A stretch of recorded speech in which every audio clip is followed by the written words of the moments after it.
Saviez-vous que le Core Ultra 9285K et en fait la plupart des processeurs Core Ultra 9 ont des profils de puissance différents. Donc, si vous allez dans le BIOS, vous pouvez choisir différents modes comme base, performance, extrême. Quelles sont les différences réelles? Lequel devriez-vous choisir? Certains modèles n'en possèdent pas. Que se passe-t-il donc et quelles sont les performances réelles dans certaines applications?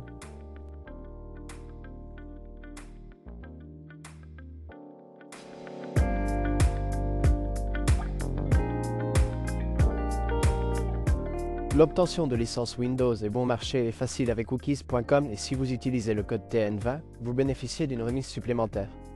Terminez l'achat, copiez la clé et collez-la dans les paramètres d'activation et vous avez terminé. Consultez également leur licence Microsoft Office 19 et utilisez le même code TN20 pour bénéficier d'une remise supplémentaire. Consultez Cookies.com dans la description de la vidéo ci-dessous. Si vous aimez ce genre de vidéo, appuyez sur ce bouton d'abonnement. Cette icône en forme de cloche est votre ami. Appuyez 2 fois sur ce bouton « Je n'aime pas ». Il ne s'agit pas d'une critique du 285K ou de la série Core Ultra S. Si vous ne les avez pas vus, ils sont sur la chaîne si vous souhaitez en savoir plus sur ces processeurs. Il s'agit en particulier des différents profils de performance. J'ai dit qu'il y en avait 3, mais le problème est que les 3 ne sont pas pris en charge par tous les processeurs. Par exemple, si vous regardez le Core Ultra 5 245K, celui-ci n'a que le profil de base et le profil de performance, pas le profil extrême. Mais comme ce sont des cas CPU, vous pouvez également les faire fonctionner sans limitation de consommation d'énergie, ce qui consomme encore plus d'énergie. Pour autant que je sache, le profil extrême n'est valable que pour les i9 ou Ultra 9. Je n'ai pas testé l'Ultra 7 à 65K, donc je ne suis pas sûr.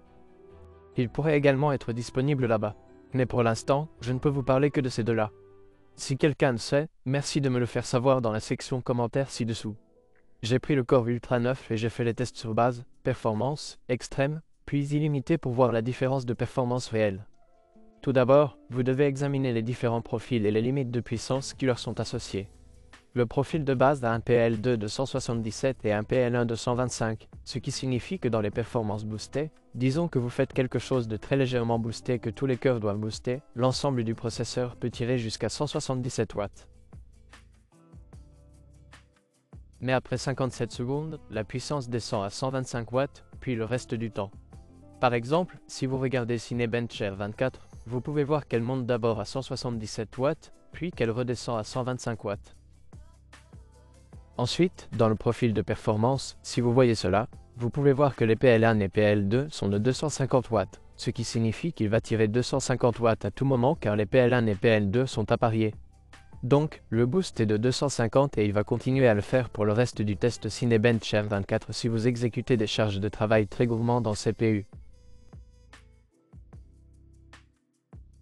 Ensuite, en passant au profil extrême, vous avez maintenant la limite PL1 à 295, qui est le boost où il peut augmenter jusqu'à 295 watts, mais le ramène ensuite à 250 watts après un petit moment.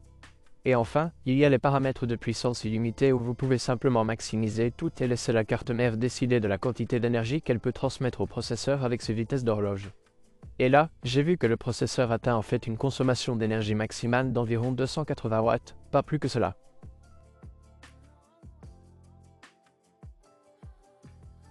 Et puis, lorsque l'on examine la consommation d'énergie dans tous ces différents profils de puissance, après avoir dépassé la limite PL2 puis PL1, nous pouvons voir que le modèle de base consomme environ 125 watts, les performances et l'extrême environ 253 watts, puis l'illimité environ 280 watts.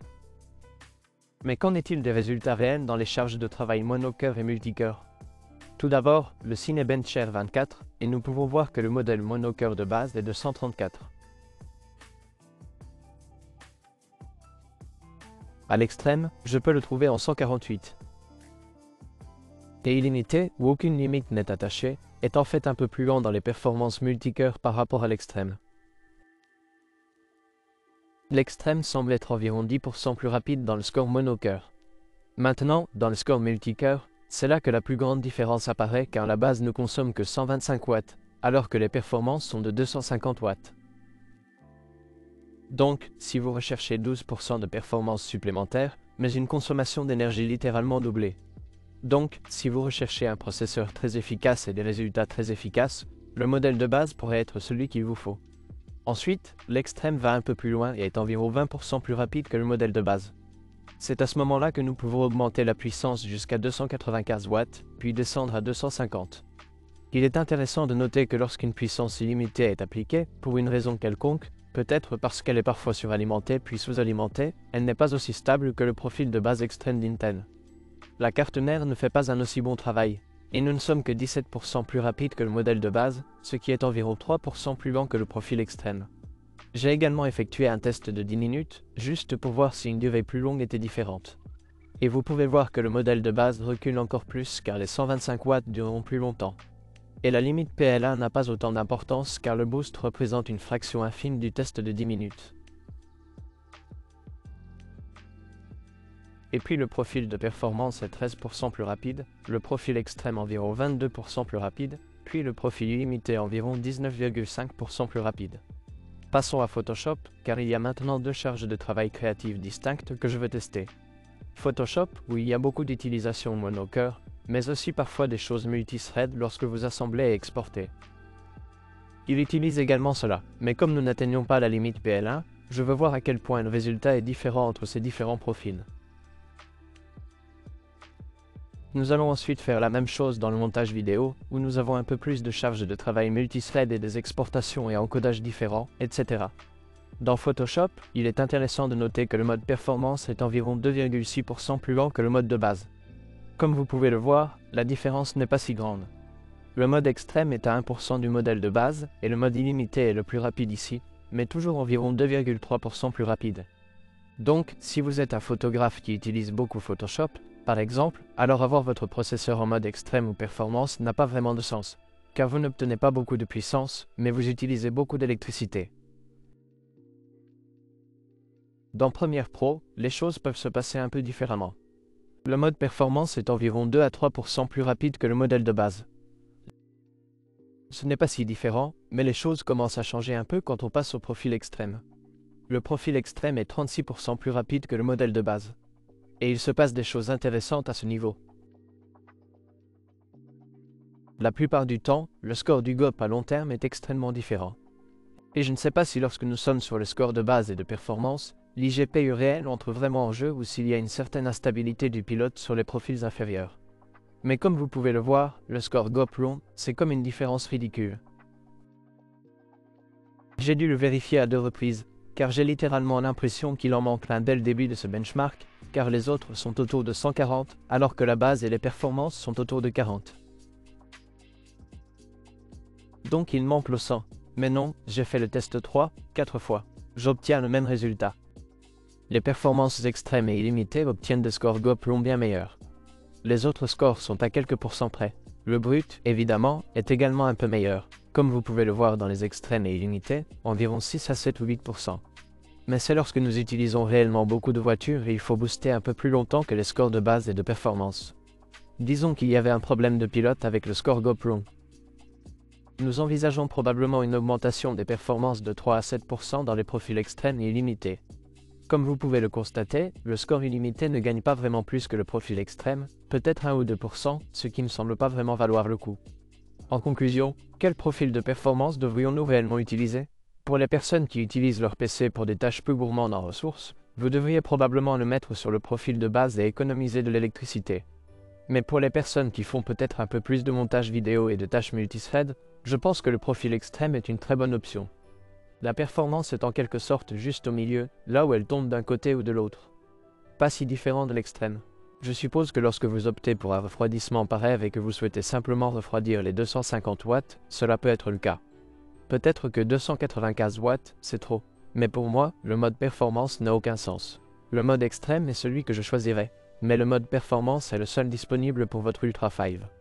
C'est donc ce que je dirais. Je dirais que faire fonctionner votre processeur de manière illimitée ou déverrouillée comme nous le faisions auparavant ne semble pas si différent, en fait.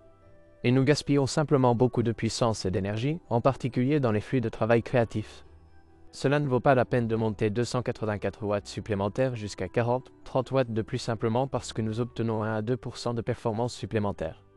Cela n'en vaut pas la peine. Qu'est-ce que ces Mac mini ont de plus à offrir lorsqu'ils sont pleinement utilisés, ce qui donne des résultats ahurissants? Je dirais qu'il faut éviter le profil illimité. Ce qui est surprenant, c'est que, vu que les PLAN et PL2 limitent 125 et 177 dans les flux de travail créatifs, le profil de base ne représente pas une si grande différence. Donc, si vous voulez construire un très petit PC très compact et que vous voulez le mettre sur le profil de base, c'est tout à fait faisable et vous ne perdrez pas beaucoup de performance. Mais voici une autre chose. J'aurais aimé qu'Intel nous donne avec Microsoft la possibilité de modifier les profils de puissance comme nous pourrions le faire avec un ordinateur portable ou un Mac. Vous savez, vous avez le mode faible consommation, le mode automatique et le mode haute consommation, ce qui serait très agréable à penser, ok, je suis en mode faible consommation. Je suis juste en train de retoucher des photos, par exemple, puis je fais le rendu. Mettez-le en mode haute consommation et laissez-le tirer plus de puissance. Ce serait un ajout vraiment sympa à faire. Je sais que nous avons les profils d'alimentation Windows, mais ce n'est pas si facile à faire. Ce serait bien, c'était très proche, c'était facile à faire en un clic. Pourquoi ne le ferions-nous pas? Je ne sais pas. Si vous avez trouvé cela utile, appuyez sur ce bouton j'aime, abonnez-vous si vous ne l'avez pas déjà fait. Et il y a quelques guides de construction pour la meilleure banque pour les PC créateurs de bugs dans la description de la vidéo ci-dessous. Choisissez le budget le plus proche de vous et construisez-vous un PC. Et vous pourriez être surpris de ce que je recommande là-bas, mais ce sont les meilleures banques pour les bugs. Allez les voir. Merci les gars d'avoir regardé. À bientôt. Au revoir.